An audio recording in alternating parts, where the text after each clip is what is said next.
ദിലീപും മീര ജാസ്മിനും തമ്മിലുള്ള ആത്മബന്ധം മലയാളികൾക്ക് സുപരിചിതമാണ്. മീര ജാസ്മിൻ നായികയായ ദിലീപിനൊപ്പം അഭിനയ ജീവിതത്തിലേക്ക് കടന്നു വന്നപ്പോൾ മുതൽ അവർ തമ്മിലുള്ള സൗഹൃദം ഏവരെയും ഞെട്ടിക്കുന്ന രീതിയിലുള്ളതായിരുന്നു.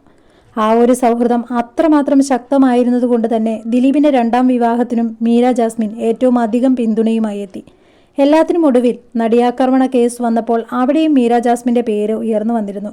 വിവാഹം കഴിഞ്ഞ് വിദേശത്ത് ഭർത്താവിനൊപ്പം താമസം ആരംഭിച്ച മീര ഈ നടിയാക്രമണ കേസുമായി ബന്ധപ്പെട്ട് ദിലീപിന് ചില സഹായങ്ങൾ ചെയ്തു കൊടുത്തിട്ടുണ്ടെന്ന സൂചനകളാണ് പുറത്തു വന്നത് എങ്കിലും അതേക്കുറിച്ച് കൂടുതൽ വിവരങ്ങളൊന്നും തന്നെ ഉണ്ടായിരുന്നില്ല.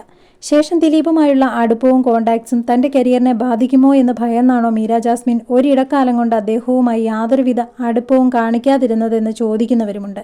എന്നാൽ ഇപ്പോഴിതാ എല്ലാം മറന്ന് തന്റെ പ്രിയ കൂട്ടുകാരിക്ക് ആശ്വാസവാക്കുകളുമായി എത്തിയിരിക്കുകയാണ് ദിലീപ്.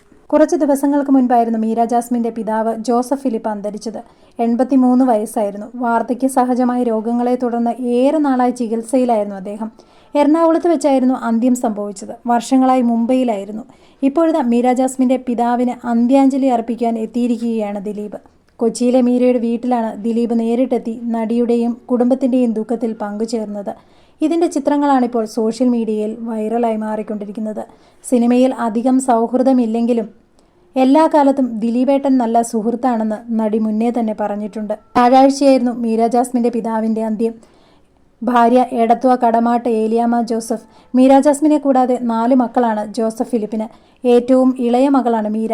മറ്റു മക്കൾ Jomon, Jenny Susan, Sara Robin, Georgy Joseph. ശനിയാഴ്ച 2 മണിക്ക് എറണാകുളം കടവന്ത്രയിലെ വികാസ് നഗറിലെ ശുശ്രൂഷയ്ക്ക് ശേഷം ഞായറാഴ്ച 4 മണിക്ക് പത്തനംതിട്ട ഇലന്തൂർ മാർത്തോമാ വലിയ പള്ളി സെമിത്തേരിയിലായിരുന്നു സംസ്കാരം നടന്നത്.